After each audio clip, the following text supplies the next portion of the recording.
اللہ فرماتا ہے کہ یہ جو روزہ ہے نا یہ خاص میرے لیے اور میں ہی اس کا بدلہ دوں گا. تو اللہ فرما رہا ہے جو انسان بھی رمضان کے مہینے کو پالے اسے چاہیے کہ وہ اس کے پورے روزے رکھے. اور اگر کوئی شخص بیمار ہو یا مسافر ہو تو دوسرے دنوں میں ان کی تعداد پوری کر لو.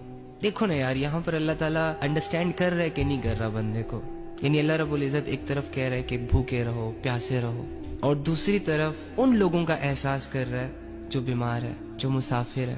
یعنی اس زمانے میں اگر سوچا جائے تو آج کل تو گاڑیاں ہیں، گرمیوں میں اے سی لگا ہوتا ہے، سردیوں میں ہیٹرز لگے ہوتے ہیں، لیکن اس وقت جو سفر ہوتا تھا وہ بہت مشکل ہوتا تھا. لوگ گدھوں گھوڑوں پہ سفر کیا کرتے تھے، تپتی ریت پر، دھوپ پر، چٹانوں پر چڑھا کرتے تھے. تو ظاہری سی بات ہے اتنی ٹف سچویشن میں 2 کلومیٹر چلنے کے بعد زبان باہر آ جاتی ہے پیاس سے. اگر پینے کو کچھ ملے نا تو جان حلق تک آ جاتی ہے. تو اللہ احساس کر رہا ہے نا مسافروں کا. اللہ کو پتہ ہے نا کہ سفر میں کیا حال ہوتا ہے. دیکھو اللہ کیسے جان رہا ہے انسان کی فیلنگز. تو مسافروں پر روزہ معاف کر دیا کہ اگر کوئی ضروری سفر ہے اٹس اوکے، نو پرابلم، آپ کے پاس آپشن ہے، چاہے تو آپ روزہ اسکپ کر دو، لیکن بعد میں پھر اس کی قضا بھی کرنی ہے رمضان کے بعد، جب تم ایزی ہو جاؤ، جب تم ریلیکس ہو جاؤ. اور بیماروں کو بھی دیکھو اللہ تعالیٰ کیسے انڈرسٹینڈ کر رہا ہے کہ بیماری میں انسان بہت کمزور ہو جاتا ہے. جنہوں نے بیماریاں گزاری ہیں انہیں پتا ہوگا، میڈیسن لینی پڑتی ہے، صحت کو مینٹین رکھنے کے لیے ڈائٹ لینی پڑتی ہے. تو اللہ تعالیٰ کر رہا ہے نا انڈرسٹینڈ بندے کو، بندے کی سچویشنز کے مطابق. ہمارا رب تو جیتا جاگتا ہے، دیکھتا ہے، سنتا ہے، سمجھتا ہے، ساتھ ہے.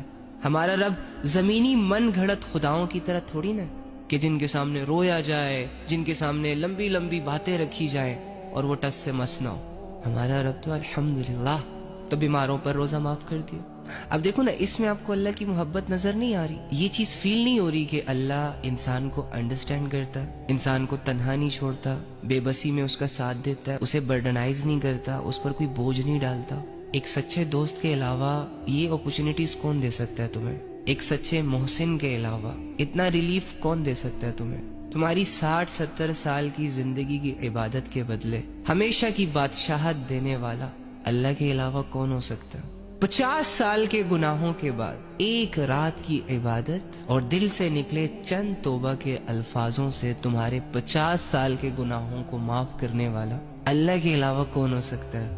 لیکن ایکچولی میں نا ہم بس اپنی اس زندگی کو لے کر جج کرتے رہتے ہیں. بڑے ججمنٹل لوگ ہیں ہم یار، غلط آبزرو کرتے ہیں ہم. حالت خراب ہے تو سمجھتے ہیں کہ جیسے سب کچھ ہی خراب ہے، اب زندگی میں کچھ بھی اچھا نہیں رہا. ابے یار تیرا رب تیرے ساتھ ہے، تو اپنے رب کے تعلق کو مینٹین کر کے رکھ.